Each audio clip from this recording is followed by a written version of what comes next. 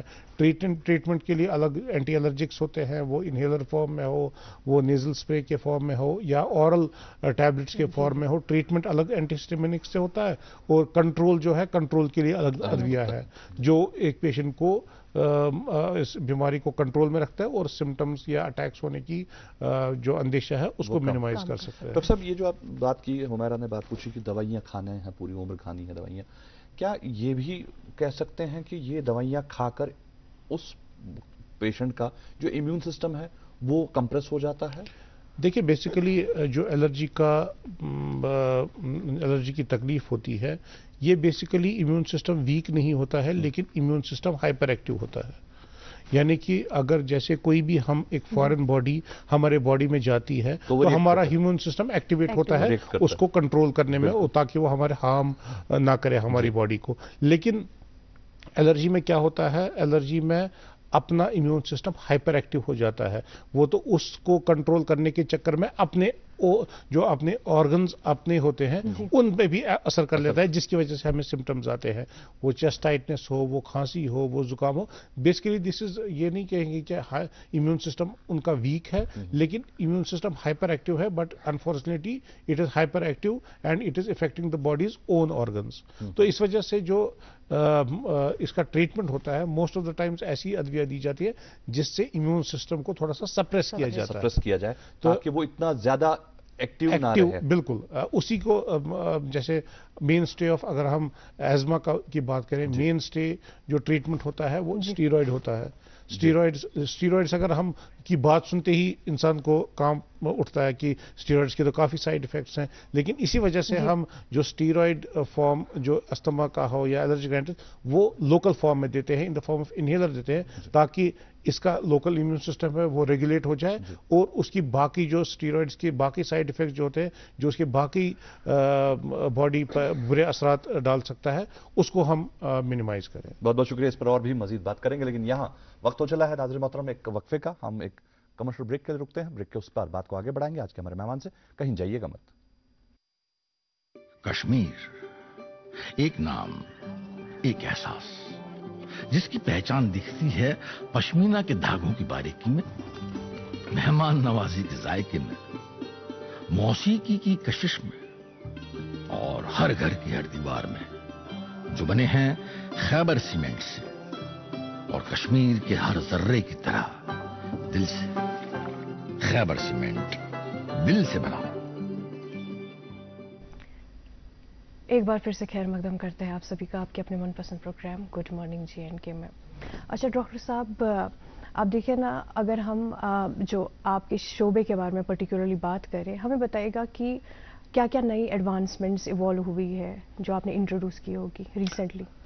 دیکھیے جیسے میں نے پہلے کہا کہ ہماری کوشش یہی رہی کہ ہم CD ہاسپٹل میں ایسی ایونیوز یا ایسی ڈائگنوسٹک یا ٹریٹمنٹ فیسلٹیز اسٹارٹ کریں تاکہ ایک پیشنٹ کو باہر جانے کی ضرورت نہ پڑے. دیکھیے ہم اگر ڈائگنوسٹک کی بات کریں تو بیسیکلی جو سانس کا مریض آتا ہے تو اس میں جو بھی انویسٹیگیشنز یا لیبس کی ضرورت پڑتی ہے وہ ہمارے پاس اویلیبل ہے. وہ اسپائرومیٹری ہو جسے ہم لنگ فنکشن ٹیسٹ کہتے ہیں, اس کی ایڈوانس فیسلٹیز جو ایڈوانس لنگ فنکشن ٹیسٹ ہوتے ہیں وہ ہمارے یہاں ہوتے ہیں.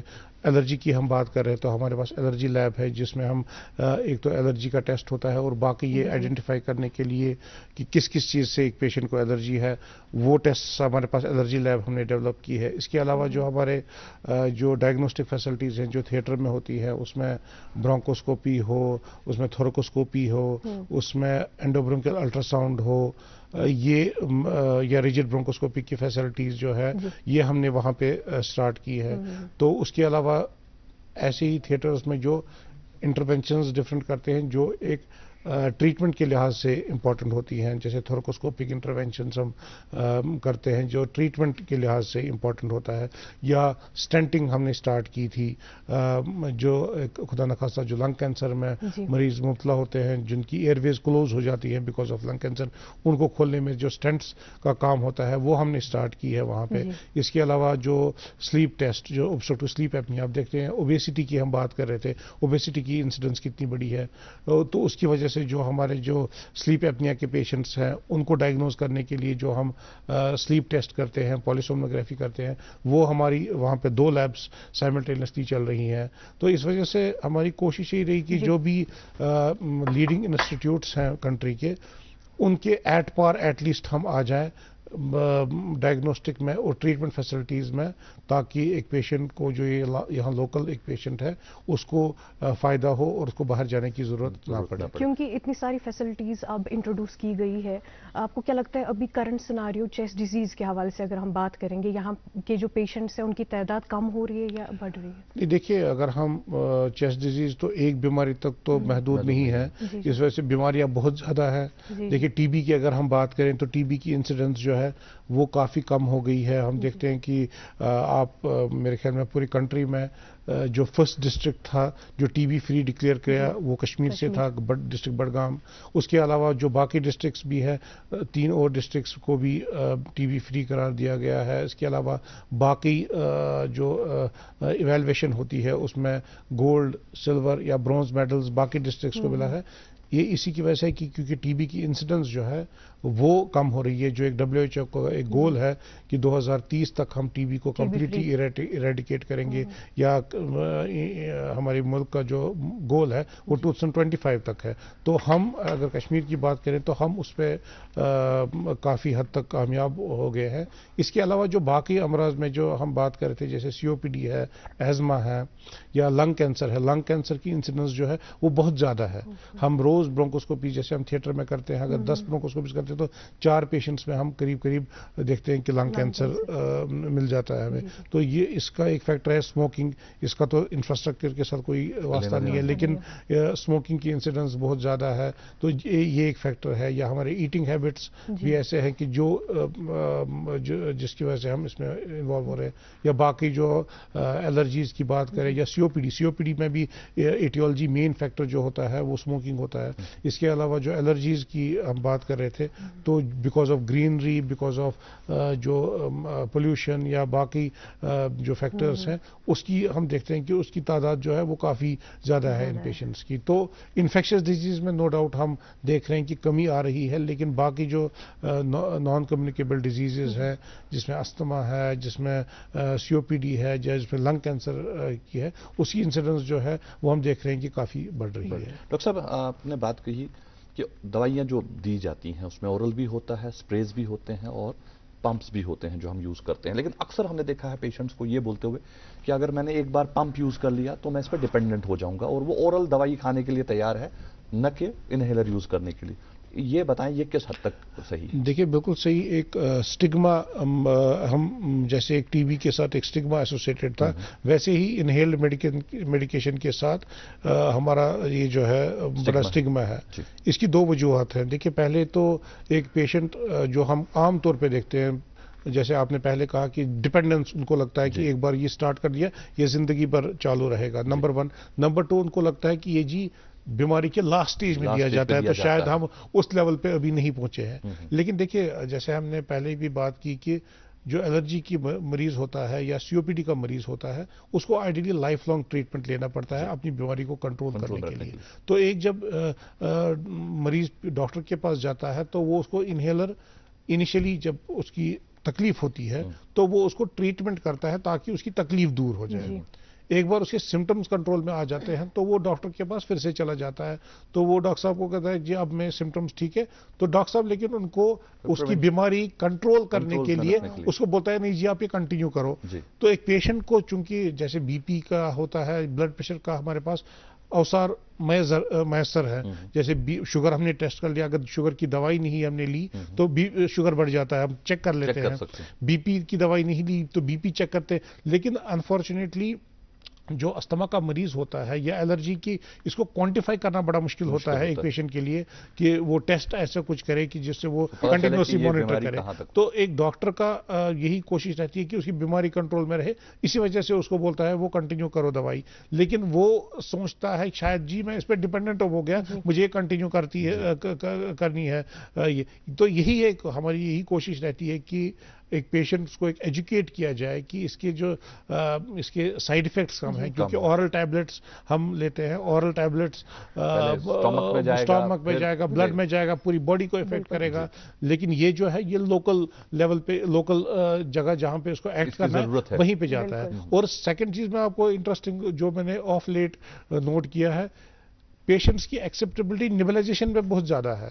انہیلر کرنے سے وہ کتراتا ہے، لیکن نیبلائزیشن میں وہ، حالانکہ نیبلائزیشن میں بھی وہی دوائی جاتی ہے اور اس کی کانسنٹریشن جو ہوتی ہے وہ بہت زیادہ ہوتی ہے ایز کمپیئر ٹو انہیلر. تو لانگ ٹرم میں اگر کوئی ڈاکٹر صاحب بھی ایڈوائز کرے تو ہماری ڈاکٹر صاحب صاحبان سے بھی یہی ایڈوائز ہے کہ پیشنٹ کو پوری طریقے سے ایجوکیٹ کیا جائے جب وہ اس کو ایسے انہیلر پہ ڈالے کہ اس کے فائدے کیا ہیں، اس کو کب تک کرنا ہے، کیوں کرنا ہے کنٹینیو، وہ سمجھائے. اور لوگوں میں جو گریجولی اویئرنیس جو آ رہی ہے اب پہلے سے کے لحاظ سے اب ایکسیپٹنس جو ہے کافی بڑھ گئی ہے. تو اس وجہ سے آگے جا کے ہماری یہی کوشش ہمیشہ رہتی ہے اور باقی ڈاکٹر صاحبان کی کہ لوگوں کو ایجوکیٹ کیا جائے تاکہ ایک بار ایجوکیشن کی وجہ سے، اویئرنیس کی وجہ سے لوگوں کی ایکسیپٹنس جو ہے وہ کافی بڑھ جائے گی اور ان کی بیماری بھی کنٹرول میں رہے گی اور جو سائیڈ ایفیکٹ جو ہے جو باقی ادویہ کے ہیں وہ کم ہو جائیں گے. ڈاکٹر مختصراً آپ سے جاننا چاہیں گے کووڈ کے بعد جو اب ہم نکل کے آئے ہیں، ابھی کیا مطلب اثر ڈالا ہے کووڈ نے، کیا مسئلے آ رہے ہیں سامنے؟ دیکھیے کووڈ تو ہم باہر نہیں آئے، کووڈ ہمارے پاس ہی ہے. کووڈ ہمیشہ رہے گا، وائرس یہیں پہ ہے، وہ کہیں نہیں گیا ہے.